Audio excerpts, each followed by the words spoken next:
ఉపాధి కూలీలకు ఇందిరమ్మ ఆత్మీయ భరోసా నిధుల విడుదలను ప్రభుత్వం విడుదల చేసింది. ఎన్నికల కోడ్ అమల్లో లేని ఉమ్మడి రంగారెడ్డి, ఉమ్మడి మహబూబ్ నగర్ జిల్లాల్లో ఉపాధి కూలీలకు ఇందిరమ్మ ఆత్మీయ భరోసా నిధులు జమయ్యాయి. 2 జిల్లాల్లో మొత్తం 66,640 మందికి 6,000 రూపాయల చొప్పున 39.74 కోట్ల జమ చేసినట్లు తెలుస్తోంది. కోడ్ అమల్లో లేని జిల్లాలకు నిధులు విడుదల చేయాలని మంత్రి సీతక్క చేసిన విజ్ఞప్తితో ఇందిరమ్మ ఆత్మీయ భరోసా నిధులు విడుదలయ్యాయి. ఎన్నికల కోడ్ ముగియగానే మిగతా జిల్లాల్లోని లబ్దిదారులకు ఇందిరమ్మ ఆత్మీయ భరోసా నిధులను విడుదల చేయనున్నారు. డీబీటీ పద్దతిలో ఉపాధి కూలీల ఖాతాల్లోకి నేరుగా ఇందిరమ్మ ఆత్మీయ భరోసా నిధులను ప్రభుత్వం జమ చేస్తోంది.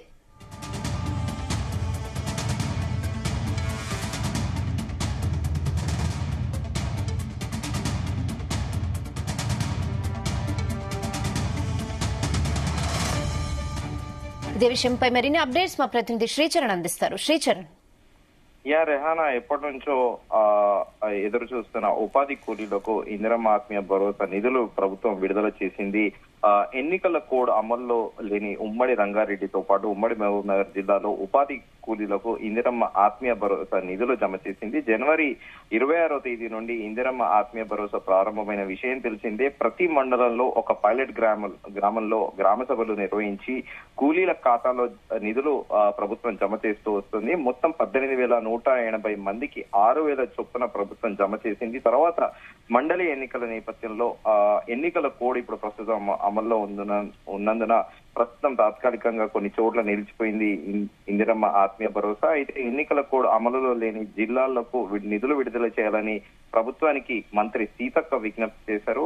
ఆ విజ్ఞప్తి మేరకు ప్రభుత్వం కూడా నిధులు విడుదల చేసింది. దీంతో ఇప్పుడు ప్రస్తుతం ఉమ్మడి మహబూబ్ నగర్, రంగారెడ్డి జిల్లాలకు ఇందిరమ్మ ఆత్మీయ భరోసా నిధులు అనేవి ప్రభుత్వం విడుదల చేసింది. ఈ 2 జిల్లాల్లో దాదాపు 66,240 మంది ఉపాధి కూలీ లబ్ధిదారులకు ఇందిరమ్మ ఆత్మీయ భరోసా నిధులను ప్రభుత్వం చెల్లించింది. అంటే ఓవరాల్ గా 66,240 మంది కూలీల ఖాతాల్లో దాదాపు 39,74 లక్షల రూపాయల ప్రభుత్వం జమ చేసింది. ఇందిరమ్మ ఆత్మీయ భరోసా పథకంలో భాగంగా ఇప్పటి వరకు దాదాపు 83,420 మంది ఉపాధి కూలీలకు 50,60 లక్షల రూపాయల ప్రభుత్వం చెల్లించింది. ఎన్నికల కోడ్ ముగియగానే లబ్ధిదారులందరికీ ఇందిరమ్మ ఆత్మీయ భరోసా నిధులను కూడా ప్రభుత్వం చెల్లిస్తామని కూడా చెప్పింది.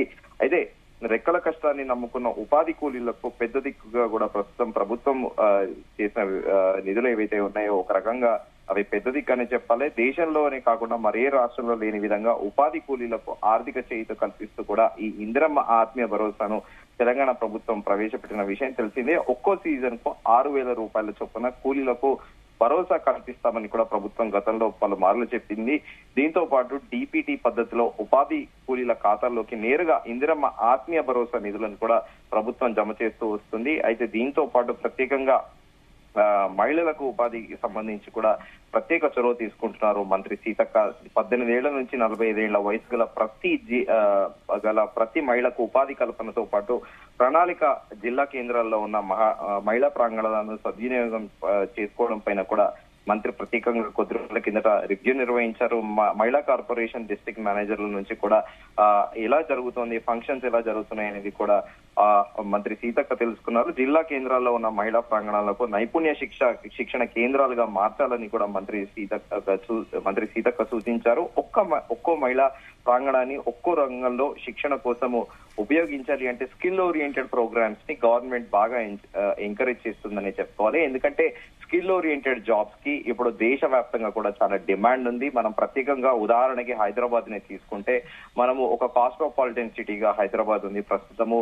అటు ఎస్పెషల్లీ ఉదాహరణకి అర్బన్ క్లాప్ లో ఇంట్లో ఒక ట్యాప్ కి ఏదైనా ప్రాబ్లం అయితే అర్బన్ క్లాప్ లో ఇమీడియట్ గా ట్యాప్ ప్లంబర్ కావాలంటే ఇమీడియట్ గా వస్తున్నారు. సో దేశవ్యాప్తంగా వివిధ స్కిల్ ఓరియంటెడ్ పనులు ఇటు ఒక ప్లంబర్ గానీ, ఒక మేజర్ గానీ, ఒక ఎలక్ట్రీషియన్ గానీ, ఇలా ఇర్రెస్పెక్టివ్ ఆఫ్ ప్రొఫెషన్స్ అన్నిటికీ కూడా ఈ స్కిల్ ఓరియంటెడ్ ప్రోగ్రామ్స్ అనేటివి చాలా లబ్ధి చేకూరుతాయి. సో ప్రత్యేకంగా మనకి ఒడిశా నుంచి, అలాగే మధ్యప్రదేశ్ నుంచి, అలాగే జార్ఖండ్ నుంచి, ప్రత్యేకంగా చెప్పుకోవాలంటే అస్సాం నుంచి కూడా చాలా మంది కూడా ఇక్కడ వచ్చి హైదరాబాద్ లో అంటే వివిధ ప్రొఫెషన్లలో ఉంటున్నారు. ముఖ్యంగా అస్సాం నుంచి వచ్చిన వాళ్ళు చాలా మంది సెక్యూరిటీ జాబ్స్ లో ఉన్నారు. ఇంకా ఒడిశా నుంచి డైలీ లేబర్ లో ఉన్నారు కొంతమంది, అలాగే కొంతమంది ప్లంబింగ్ వర్క్స్ కూడా చేస్తున్నారు. సో ప్రత్యేకంగా మంత్రి సీతక్క ఈ మహిళల గురించి కూడా ప్రత్యేకంగా ఈ స్కీమ్ అనేది ఇంప్లిమెంట్ చేయాలని కూడా చెప్తున్నారు.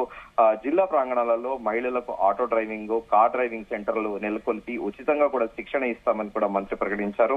మహిళా ప్రాంగణాలకి ప్రత్యేక బడ్జెట్ కూడా కేటాయిస్తామని కూడా మంత్రి స్వయంగా ప్రకటించారు. సీతక్క మహిళా స్వయం సహాయక బృందాలతో సమన్వయం చేసుకుని మహిళా కార్పొరేషన్ కోసం అధికారులు పనిచేయాలని కూడా ఆమె దిశానిర్దేశం చేశారు. అప్పుడే మహిళా అభివృద్ధి వేగవంతం అవుతుంది అంటూ కూడా మంత్రి సీతక్క పేర్కొన్నారు. మహిళా కార్పొరేషన్, మహిళా సంఘాలు కలిసి పనిచేస్తే 1 కోటి మంది మహిళలు కోటీశ్వరులు కావడం సాధ్యమవుతుంది, కాస్త కష్టపడుతున్నట్టు కూడా మంత్రి సీతక్క మహిళా ప్రాంగణంలో భూముల్లో మహిళా పెట్రోల్ బంకులు ఏర్పాటు చేస్తామని కూడా తెలిపారు. మహిళా ప్రాంగణంలోని శిక్షణ కేంద్రాలు మహిళా సంఘ సభ్యులకు మొదటి ప్రాధాన్యత ఇవ్వాలి. అంటే ఎస్పెషల్లీ ఉమెన్ కి వస్తే టైలరింగ్ తో పాటు beautician, food processing, computer skills వంటి రంగాల్లో కూడా మహిళలకు శిక్షణ ఇవ్వాలని మంత్రి సీతక్క పేర్కొన్నారు.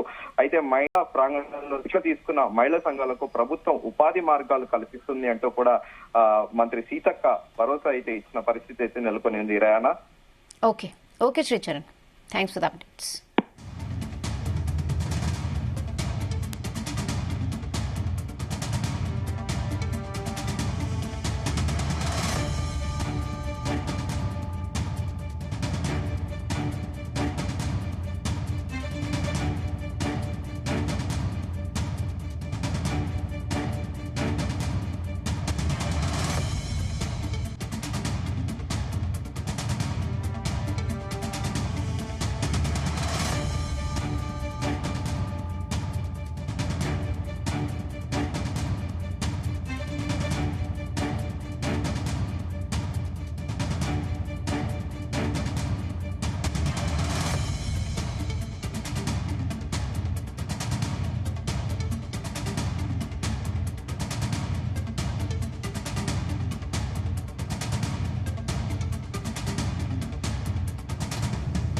ఉపాధి కూలీలకు ఇందిరమ్మ ఆత్మీయ భరోసా నిధులు విడుదలను ప్రభుత్వం చేసింది. ఎన్నికల కోడ్ అమల్లో లేని ఉమ్మడి రంగారెడ్డి, ఉమ్మడి మహబూబ్ నగర్ జిల్లాల్లో ఉపాధి కూలీలకు ఇందిరమ్మ ఆత్మీయ భరోసా నిధులు జమయ్యాయి.